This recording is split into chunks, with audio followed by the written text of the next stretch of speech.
यमुना नदी के किनारे एक गांव था रतनपुर। उस गांव में एक चुड़ैल का साया था। वो चुड़ैल बहुत ही अजीब थी। एक दिन, मुनिया के बापू, जल्दी अंदर आइए। सुरेश अभी नींद में था, चिल्ला कर बोला, क्या हुआ? गला क्यों फाड़ रही हो? ये देखो।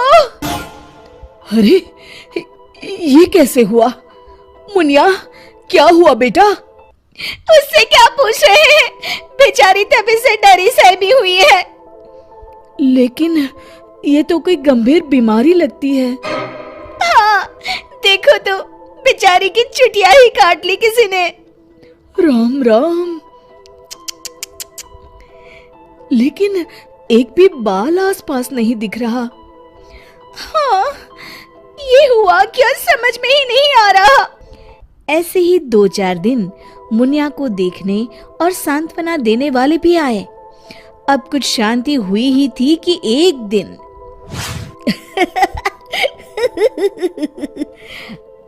क्या हुआ रामू? तू हंस क्यों रहा है? अरे काका, वो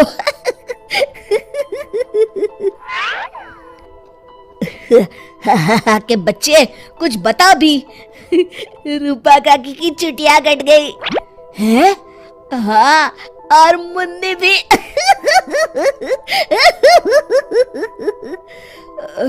अच्छा, पर काहे? आप भी पूछ लो। चल कर देखता हूँ। क्या हुआ मुन्नी? ये क्या हल्ला मचा हुआ है? तभी मुन्नी बाहर आती है। ये का सुन रहा हूँ? कैसे हुआ सब? अरे का बताएं चच्चा, रात में रोज की तरह खा पी के सोए और सुबह देखे तो अरे राम राम। पहले तो मुझे लगा कोई बीमारी है, लेकिन ये तो लगता है पक्का किसी डायन या चुड़ैल का काम है। अब तो रतनपुर में ये औरतों की चोटी काटे जाने वाली खबरें आम हो गई। अगले ही दिन, सरिता, आज बहुत गर्मी है, मेरा बिस्तर बाहर लगा देना। जी ठीक है। सरिता ने रमेश का बिस्तर बाहर और अपना और चुनिया का आंगन में लगा लिया। रात में रमेश को प्यास लगती है। बड़ी प्यास लगी है, लगता है सरिता ने पानी नहीं रखा। कोई नहीं, खुद ही ले लेता हूँ। अंदर जाने पर वो देखता है कि सरिता के बिस्तर के सिरहाने चुड़ैल खड़ी है। वो एक हाथ से सरिता की चोटी पकड़े हुए है और चाकू से उसकी चोटी काट रही है। वो जोर से चिल्लाया, चुड़ैल, बचाओ बचाओ, चुड़ैल। सरिता और चुनिया उठ गए। गांव वाले भी फौरन आ गए। देखते हैं चुड़ैल हाथ में सरिता की चोटी लिए खड़ी है। भीड़ देखकर वो हंसते हुए बोली,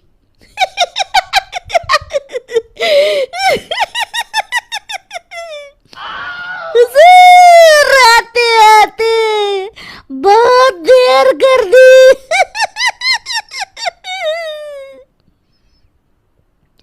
सरिता तो डर के मारे बेहोश हो गई, पर बाल तो जा ही चुके थे।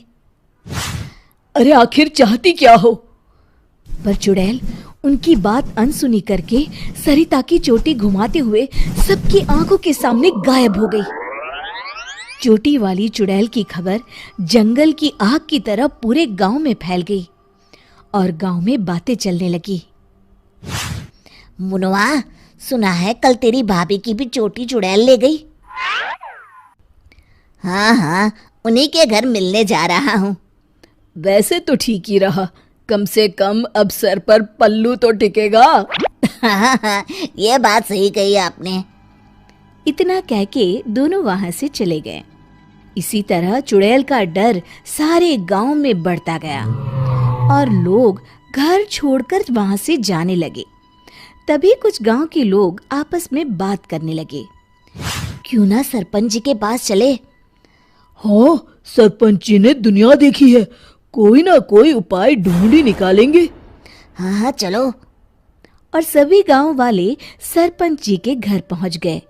समस्या सुनकर सरपंच ने कहा, समस्या तो सच में गंभीर है। मेरी अम्मा की भी है, आपके यहाँ भी? हाँ, अब क्या करें, चुड़ैल पर किसी का वश है क्या? कोई तो उपाय होगा सरपंच जी। इसके लिए किसी ओझा से मिलकर बात करनी होगी। तभी मदन बोलता है, अगर हमें अपने गांव से इस चुड़ैल का साया हटाना है तो हमें उसकी चोटी काटनी पड़ेगी। मेरी नानी ने मुझे बताया था कि हर चुड़ैल की शक्ति उसकी चोटी में होती है। अगर हम किसी तरह उसकी चोटी काटने में सफल हो गए तो उससे अपना गांव छुटकारा पा जाएगा। बताओ, कौन जाएगा चुड़ैल के पास? मैं उसे बताऊंगा कि क्या करना है। अरे मदन भैया, हम मुखिया जी के पास आए हैं मदद मांगने, वही जाएंगे। अरे ऐसे कैसे? मैं गया तो गांव कौन संभालेगा? इस रामू को भेज देते हैं। अरे ओ मुखिया, पगला गया है क्या? भरी जवानी में मौत के मुंह में चला जाऊं? तुम सब छोड़ो, मैं चला जाऊंगा। देखो, वो चुड़ैल अपना काम तभी करती है जब कोई सो रहा हो। आज तक कोई जगा हुआ इंसान उसका शिकार नहीं हुआ है ना? हाँ, सो तो है। तो आज रात सभी को जागते रहना है। सिर्फ मैं सोने का नाटक करूंगा। हाँ हाँ ठीक है। फिर मदन नकली चोटी लगाकर और साड़ी पहनकर पंचायत के चबूतरे पर ही सो गया। रात के 12 बजे चुड़ैल वहां आई। आज पूरे गांव में घुमाई, कोई सोया ही नहीं। तभी उसकी नजर चौक पर सोए मदन पर पड़ी। ये औरत यहाँ क्यों सोई है? लगता है घर में झगड़ा हुआ होगा। खैर मुझे क्या, मुझे तो बाल चाहिए। चुड़ैल ने चोटी काटने के लिए जैसे ही चोटी पकड़ी, वो निकलकर उसके हाथ में आ गई। इसके लिए वो तैयार नहीं थी, इसलिए 2 पल के लिए वो कभी चोटी तो कभी चाकू को देखने लगी। इसी समय का फायदा उठाकर मदन ने उसकी चोटी काट ली। पहले तो वो डर गई, फिर भी हिम्मत करके बोली, कौन है तू? बता कौन है तू, नहीं तो मैं तुझे खा जाऊंगी। तेरी चोटी मेरे पास है, तू मेरा कुछ नहीं बिगाड़ सकती। मदन उसकी चोटी दिखाते हुए हंसता है। मेरी चोटी दे दे, दे दे मेरी चोटी, मेरी चोटी दे दे। चीखते हुए मदन की तरफ बढ़ी।